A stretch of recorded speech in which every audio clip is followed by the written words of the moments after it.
¿Qué tal, José Aníbal Campos? Bienvenido. Gracias. Primera cuestión, queremos saber quién fue Gregor von Resori, cuál es su vida, su personalidad, por qué escribió lo que escribió, etcétera. Bueno, sería una osadía de mi parte tratar de decir en pocas palabras quién fue Gregor von Resori cuando él ha necesitado como 20 o 30 libros para decir quién era, y un poco siempre estar jugando a las escondidas con el lector y un poco crear una especie de autoficción de su propia identidad, de su propia biografía. Pero yo sí puedo resumir que bueno, es un hombre que ante todo tiene la bella condición de la patria, un hombre que por las circunstancias vitales las que nació y creció, y luego ya de adulto se desarrolló su juventud, su adultez.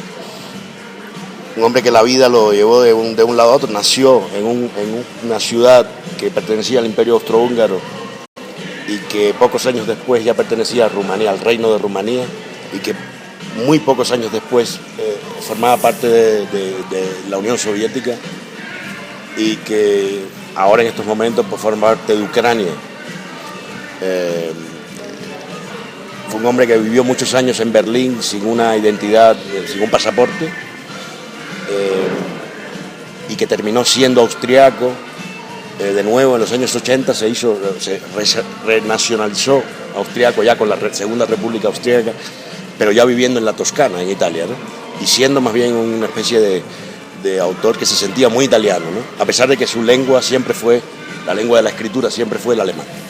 Bien, sabemos que la vida del autor, la vida juvenil, la adolescencia fue compleja, y tengo una inquietud.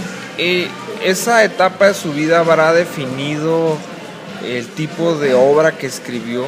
¿Habrá influido? Sin duda, yo creo que todas estas vicisitudes y todos estos, este peregrinar a lo largo de Europa, con esta ausencia de una identidad, sentirse que pertenece a toda Europa y sin embargo no pertenecer a ninguna nacionalidad en concreto, yo creo que influye mucho en todas sus obras. Eso se puede notar a la lectura de cualquiera de sus libros, de cualquiera de los... Resori se hace famoso con un libro que se llama Las Historias de Magrevinia, que se publica en los años 50 y que trata al estilo de García Márquez, por ejemplo, por poner un ejemplo conocido para Latinoamérica, crear un mundo ficticio como mismo Gabo creó Macondo. Él creó la Magrevinia, que se confunde a veces con el Magreb, pero no tiene nada que ver. Magrevinia para él era toda esa región de una multiplicidad de naciones, idiomas, religiones, que formaban parte en un principio del Imperio Austrohúngaro y que después se fragmentaron. Y esa fragmentación se ve un poco también en su manera de escribir y de concebir la literatura, de concebir también el análisis del pasado y de concebir hasta la propia identidad de un individuo, ¿no? Ahora, otra cuestión, comentas en una sección de la obra, ¿no?, como una nota al traductor, que fue una obra muy compleja de traducir, ¿no? Y yo tengo la pregunta concreta, pues, ¿cuáles fueron los principales retos de traducir esta obra? Bueno, los retos son, creo que a cada línea. No solo porque la novela es un compendio de estilos, o sea, Resori en esta novela específicamente hace un alarde de virtuosismo narrativo y emplea casi toda la gama de variedad de registros narrativos que tiene la literatura del siglo XX, desde el realismo hasta el expresionismo, el surrealismo. O sea, hay todo un despliegue de estilos narrativos, y eso es un problema. Después, el segundo problema es la riqueza del lenguaje de Resori. O sea, Resori es un hombre que está constantemente jugando con las palabras, juegos de palabras, retruécanos, palabras inventadas, un poco al estilo de Joyce, por ejemplo. Ya eso es otra dificultad. Después, solamente la magnitud de la novela, o sea, las 800 páginas son ya un reto. Y después también hay un universo de ideas que son de una gran actualidad, que para el traductor significa un gran desafío, porque a pesar de, o sea, aunque han sido escritas en los años 60, 70, Yo he tratado por todos los medios de que el lenguaje de Rezzori alcance cierta cercanía con el lector actual, ¿no? Lo he buscado, no sé si lo he logrado, pero... Ahora bien, ¿por qué trabajar a Rezzori? ¿Es una cuestión profesional? ¿Hay algo personal? ¿Traductor? ¿Qué es lo que hay ahí? Pues empieza como una cuestión profesional. Y poco a poco, conociendo al autor y conociendo cada vez más de la obra, yo conocía solamente... en el año 2009, Sexto Piso me abordó para traducir la primera novela de Rezzori, que es Edipo en Stalingrado. Yo conocía a Rezzori, solamente había leído una novela que era Memorias de un antisemita en la fabulosa traducción de Juan Villoro, que se había publicado en los años 80 en España. Y conocía un par de cosas más, las historias de Magreviña también, que las conocía en el original, y siempre me pareció un autor un poco secreto, de culto, y en cuanto Sexto Piso me propuso la novela, les dije que sí, que la quería traducir. A medida que profundizas en el autor y conoces más y más la obra, pues a mí se me ha convertido, sí, realmente en algo, en una...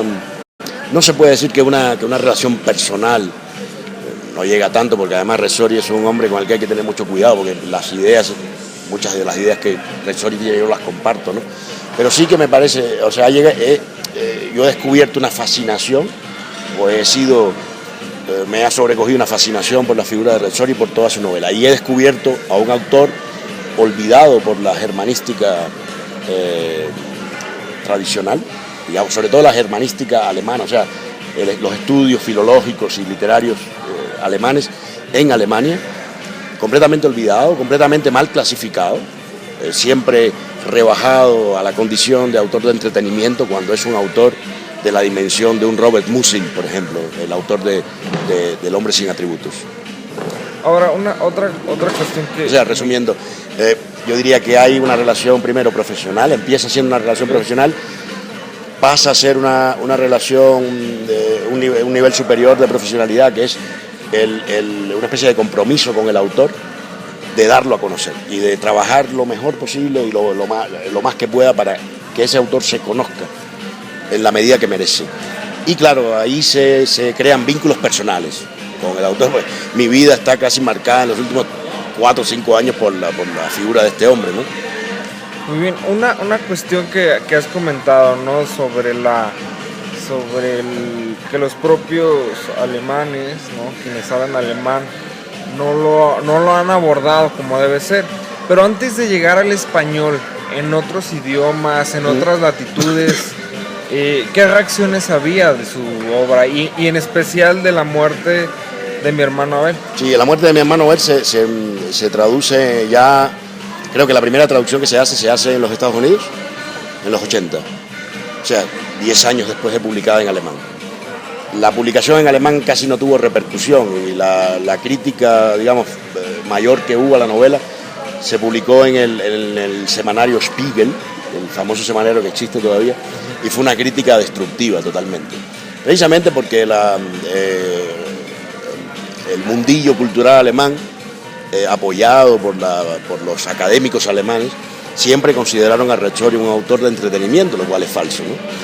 Y hay que decir también que Rezzori, con su manera de ser, burlona, cínica, poco interesada en las vanidades de los autores y del mundillo cultural, contribuyó mucho a eso, burlándose mucho públicamente de la mentalidad alemana. Y esta novela es importante también, el cuestionamiento que hace de la mentalidad alemana, ¿no? Bien, y la muerte de mi hermano Abel, ¿a dónde nos lleva a los lectores? Pues nos lleva a ver con una mirada bastante aguda lo que ha pasado desde que se acabó la guerra hasta hoy. O sea, la novela abarca muchos periodos, pero yo diría que su importancia reside en la manera en que trata temas que son de mucha actualidad. Por ejemplo, una de las tesis de la novela es que con la Segunda Guerra Mundial empieza una especie de expansión cancerígena de la norteamericanización y de una expansión de la clase media.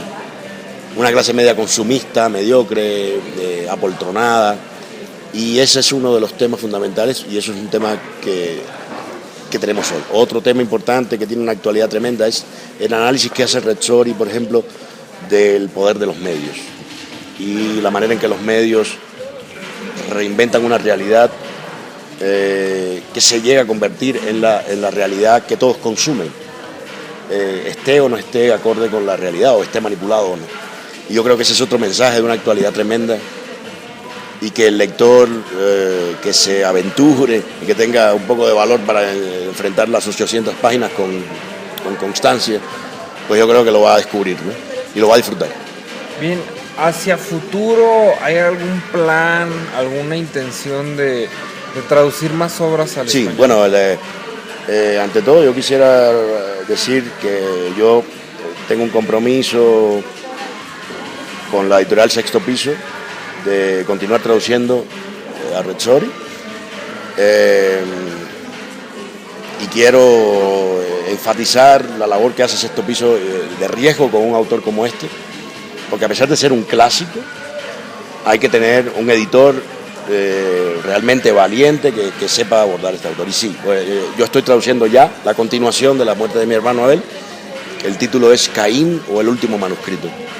Perfecto. Ahora, en lo personal, José Aníbal Campos, ¿qué es lo que va a hacer en los próximos años, además de este gran trabajo de traducción?